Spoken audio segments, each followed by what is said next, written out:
Bonjour, je suis ravie de vous retrouver autour d'un café gras pour un nouvel épisode de mon podcast dédié aux alimentations réduites en glucides. Je partage ici régulièrement, seule ou en compagnie d'un invité, des informations et des conseils sur l'alimentation en général et sur les régimes céto et low carb en particulier. Vous pourrez retrouver plus de contenu et notamment des recettes sur mon site www.lesassiettes.fr. Aujourd'hui, je veux vous parler de densité nutritionnelle.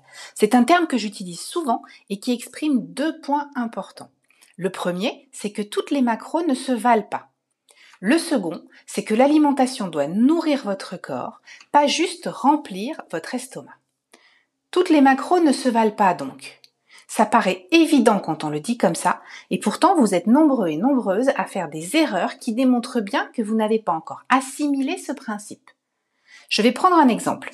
Imaginons que vous fassiez une belle assiette bien céto, avec 200 g d'épinards agrémentés d'une bonne cuillère de crème fraîche, une pièce de bœuf de 150 g avec un bout de beurre et un morceau de camembert au lait cru. Vous arrivez à des macros de 5 g de glucides, 50 g de protéines et 50 g de lipides, environ. Si vous mangez 200 g de fromage fondu industriel et un demi-carré de sucre, vous arriverez quasiment au même macro. Est-ce que vous pensez sincèrement que vous apportez la même chose à votre corps en termes de nutriments, de vitamines, de minéraux ? Est-ce que vous imaginez vraiment que les réactions physiologiques liées à la mastication, à la digestion, à l'assimilation des nutriments seront les mêmes ? Est-ce que vous croyez que votre satiété et la satisfaction psychologique que vous tirez d'un repas seront les mêmes ? Et surtout, est-ce que vous pensez que l'impact sur votre santé sera la même ?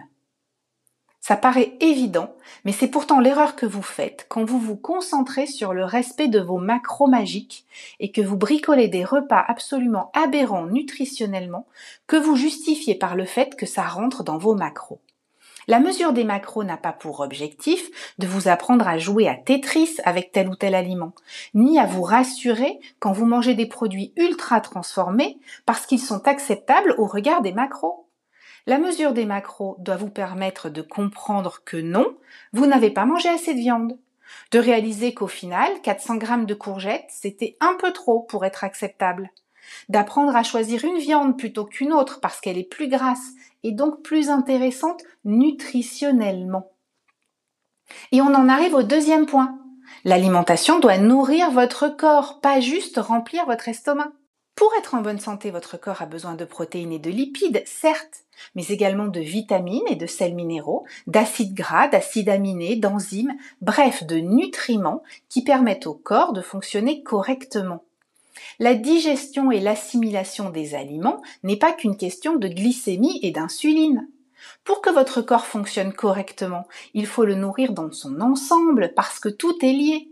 Les acides aminés et les acides gras essentiels contenus dans les bonnes sources de protéines et de lipides construisent votre corps, contribuent à la balance hormonale, soutiennent les fonctions vitales et cérébrales. Ça me rend dingue de voir une grande partie des débutants s'inquiéter d'éventuelles carences liées à l'absence de fruits ou de céréales dans ces alimentations, puis se ruer sur des spaghettis de konjac et des produits industriels étiquetés keto pour au final subir de plein fouet les effets de la grippe cétogène et perdre leurs cheveux après 3 mois de régime.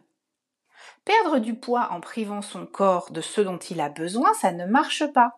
C'est le principe de la plupart des régimes hypocaloriques qui sont intenables sur la durée. Et c'est oublier la nature vitale de la faim. Quand vous avez faim, ce n'est pas parce que votre estomac est vide.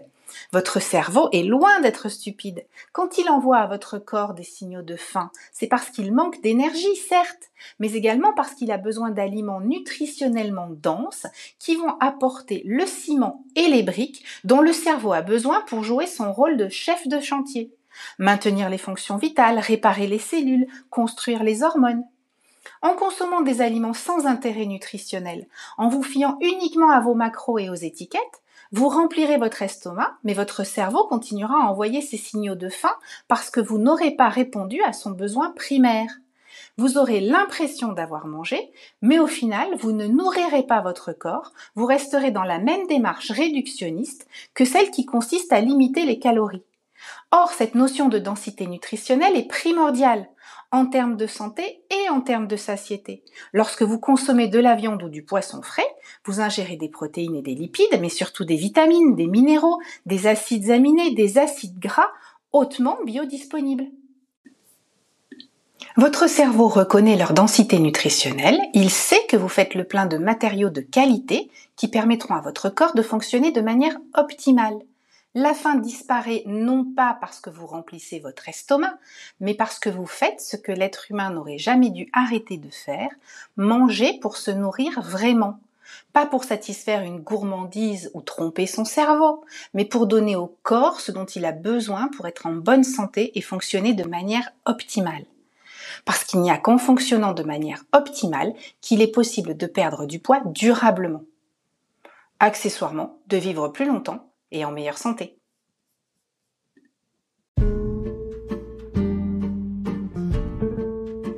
C'est la fin de cet épisode. J'ai été ravie de vous retrouver autour d'un café gras. N'hésitez pas à vous abonner au podcast pour être informé de la mise en ligne d'un prochain épisode. Et merci pour votre écoute. À très bientôt.